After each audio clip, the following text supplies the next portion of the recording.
Her notebooks are still radioactive. If you want to read them today, you sign a waiver first. She knew what it was doing to her. She worked anyway.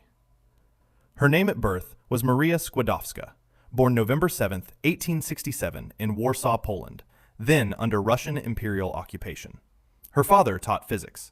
Her mother died of tuberculosis when Maria was 10. She was the brightest student in every room she ever entered, and in Russian-controlled Poland, women were not permitted to attend university. So she and her older sister Bronia made a pact. Maria would work as a governess, teaching the children of wealthy families, and send every spare coin to Paris to fund Bronia's medical degree. When Bronia qualified, she would return the money so Maria could follow. It took years. Maria taught, saved, waited. In 1891, she boarded a train to Paris. Alone. 23 years old, almost no money, speaking French as a second language. She enrolled at the Sorbonne, one of the only women in the science faculty. She lived in a tiny garret apartment so cold that the water froze in her wash basin overnight. She sometimes fainted from hunger in lectures. She finished first in her physics degree, then went back and finished first in mathematics as well. In 1894, she met Marie Curie, already an established physicist. He was immediately struck by her work. They married in 1895. No white dress. She wore a dark blue suit she could use in the laboratory afterward. That tells you everything you need to know about the marriage. In 1896, the French physicist Henri Becquerel discovered that uranium emitted rays without any external energy source. Nobody knew what to make of it. Marie chose it as the subject of her doctoral research, the first woman in France to pursue a physics doctorate. She worked in a leaking converted shed, damp in winter, stifling in summer. She processed tons of raw pitchblende ore by hand, stirring boiling material in iron cauldrons with an iron rod, breathing the fumes. She was doing things no safety protocol existed for, because the science itself didn't exist yet. She coined the word radioactivity.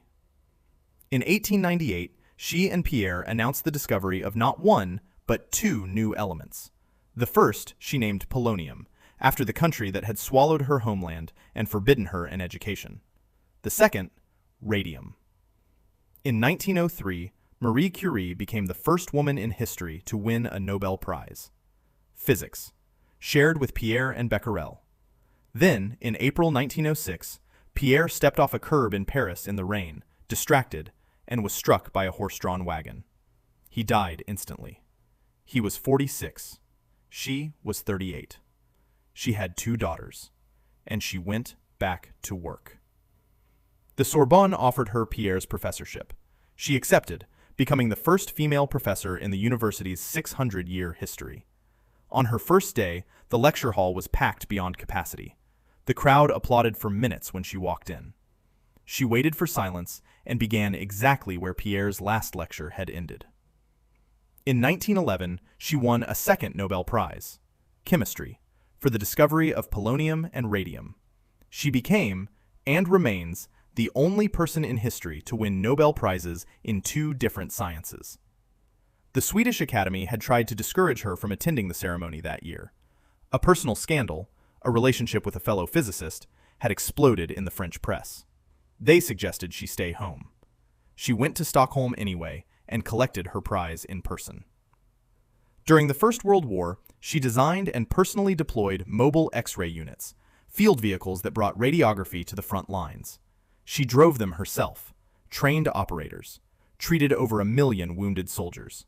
The French called them petites curies. She spent decades working with radioactive materials, her bare hands handling radium directly, carrying sample tubes in her coat pockets. She noted in her journals that she found the faint blue-green glow of the radium beautiful. The damage was accumulating in her bone marrow the entire time.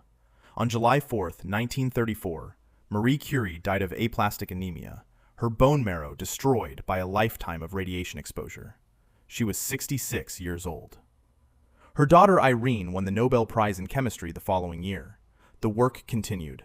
Her personal notebooks, her cookbooks, her furniture remain so radioactive they are stored in lead-lined boxes in the Bibliothèque Nationale de France. They will be hazardous for another 1,500 years. The science she built is still glowing. Like this video, subscribe, and hit the bell. And leave a comment. Who else literally gave their life for science? One life, one story, history.